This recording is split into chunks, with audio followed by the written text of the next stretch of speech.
बुरहानपुर जिले के ग्राम तुरक गुराड़ा के शासकीय स्कूल परिसर को छात्र छात्राओं ने शिक्षकों की मदद से हरा भरा बना दिया है। साथ ही नवाचार करते प्रत्येक पेड़ पर बारकोड लगाकर उनके बारे में जानकारी प्रदान की जा रही है, जो तकनीक के उपयोग से शिक्षा और जागरूकता को बढ़ाने का एक अनुकरणीय उदाहरण है। देखिए ये रिपोर्ट। बुरहानपुर जिले का ग्राम तुरक गुराड़ा के शासकीय स्कूल ने पर्यावरण संरक्षण और जागरूकता के लिए एक अनूठा नवाचार शुरू किया है। स्कूल परिसर को हरा भरा बनाने के साथ साथ यहाँ के छात्र छात्राओं और शिक्षकों ने प्रत्येक पेड़ पर QR कोड लगाकर एक अभिनव पहल की है। इन QR कोड को स्कैन करके पेड़ की प्रजाति, उत्पत्ति, फल फूल, औषधि गुण, कीटनाशक प्रभाव और जैविक पहचान जैसी विस्तृत जानकारी प्राप्त होती है। ये तकनीक न केवल ग्रामीणों बल्कि ये तकनीक पर्यावरण संरक्षण के प्रति जागरूकता भी बढ़ाती है। यहाँ का परिसर में लगभग 70 से 75 पौधे लगे हैं। यहाँ स्वास्थ्य उद्यान है और यहाँ पर समस्त शिक्षक साथियों द्वारा पर्यावरण संवर्धन और संरक्षण पर एक नवाचार किया जा रहा है। यहाँ पर सर्वप्रथम यहाँ पर सभी शिक्षकों ने पेड़ पौधे लगाए और इसे रोज़ पानी देकर बचाया। आज ये पेड़ बनकर लहलहा रहे हैं और अभी यहाँ इन पेड़ों पर उन्होंने बारकोड चिपकाया है और बारकोड के माध्यम से जब विद्यार्थी या ग्रामीण जन आते हैं और बारकोड से जब वो उसे स्कैन करते हैं तो उन्हें समस्त जानकारी उस पौधे के द्वारा वो पौधे की जानकारी प्राप्त होती है। पेड़ पौधों के बारे में जो पेड़ पौधे लगाए गए हैं सभी 70 से 75 पौधे हैं। उनमें सभी अलग अलग प्रजाति के पौधे हैं। उस पौधों की जानकारी के लिए उस पौधों के ऊपर हमने बारकोड चिपकाया गया है। उस बारकोड से पूरी जानकारी बच्चों को मिलती है। उस पौधे से क्या अपने को फ़ायदा है ये भी उसके द्वारा उन छात्रों को और उन जो गांव के ग्रामीण जो जन जो आते हैं उनको भी उससे जानकारी प्राप्त होती है। तो मध्य प्रदेश शासन द्वारा कोरोना मुक्त के लिए जो योग प्राणायाम का जो अभियान चलाया, तो हम डेली कलेक्टर साहब द्वारा हमको कुछ मरीज आवंटित होते थे और रोज़ हम ऑनलाइन योग प्राणायाम उनको सिखाया।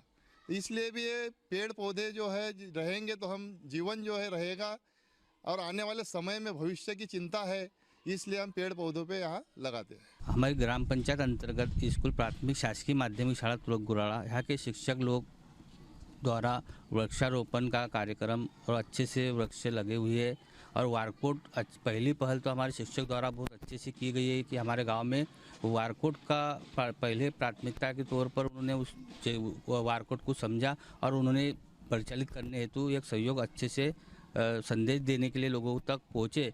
विद्यालय में इको क्लब का गठन किया गया है जो पेड़ पौधों की देखभाल और संरक्षण में सक्रिय भूमिका निभाता है।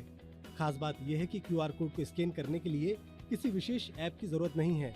इसे सामान्य स्मार्टफोन के कैमरे या गूगल लेंस से आसानी से पढ़ा जा सकता है। छुट्टियों में भी शिक्षक और छात्र बारी बारी से पेड़ों की देखभाल के लिए स्कूल पहुंचते हैं, जिससे उनकी जिम्मेदारी और पर्यावरण के प्रति लगाव झलकता है। ये तकनीक ग्रामीण क्षेत्रों में पर्यावरण शिक्षा को बढ़ावा देने और पेड़ों की सुरक्षा सुनिश्चित करने की दिशा में महत्वपूर्ण भूमिका निभा रही है। QR कोड से स्कैन किया कि वहाँ पे पेड़ की पूरी जानकारी आ जाती है। पेड़ से हमें फूल मिलते हैं, फल मिलते हैं, दवाइयाँ मिलती है। पेड़ से हमें छांव मिलती है और पेड़ से हमें ऑक्सीजन भी मिलता है। पेड़ पौधे लगाए हैं और हमें सुबह सुबह हर रोज़ गार्डन में बिठाकर सूर्य नमस्कार एवं योग कराते हैं और पेड़ों पर QR कोड लगाया गया है। यह QR कोड इसलिए लगाया गया है क्योंकि इन QR कोड को स्कैन करके पेड़ों की जानकारी हम ज़्यादा से ज़्यादा जान सकते हैं। हम पेड़ लगाते हैं सर और पानी भी डालते हैं सर। QR कोड से जानकारी भी मिलती है सर पेड़ों की। शिक्षक लोग सब अच्छे काम कर रहे हैं और मैं जब भी कुछ आवश्यकता पड़ती है, जब भी हम ग्राम पंचायत वाले सब सदस्य सब सभी शाला में सहयोग की उपेक्षा रखते हैं और ये झाड़ वगैरह लगाए हैं। इसमें सभी शिक्षक लोग, सभी ग्रामीण लोग, पंचायत सब इसमें सब आभारी है। विकास और औद्योगिकीकरण के नाम पर पेड़ों की अंधाधुंध कटाई से प्राकृतिक असंतुलन और मानव जीवन को खतरा बढ़ रहा है। इसलिए ऐसी जागरूकता पहल जरूरी है। निश्चित ही ये पहल न केवल पर्यावरण संरक्षण के लिए एक मिसाल है, बल्कि तकनीक के उपयोग से शिक्षा और जागरूकता को बढ़ाने का एक अनुकरणीय उदाहरण भी है। बुरहानपुर से मनीष गुप्ता के साथ bureau report, DD news Bhopal.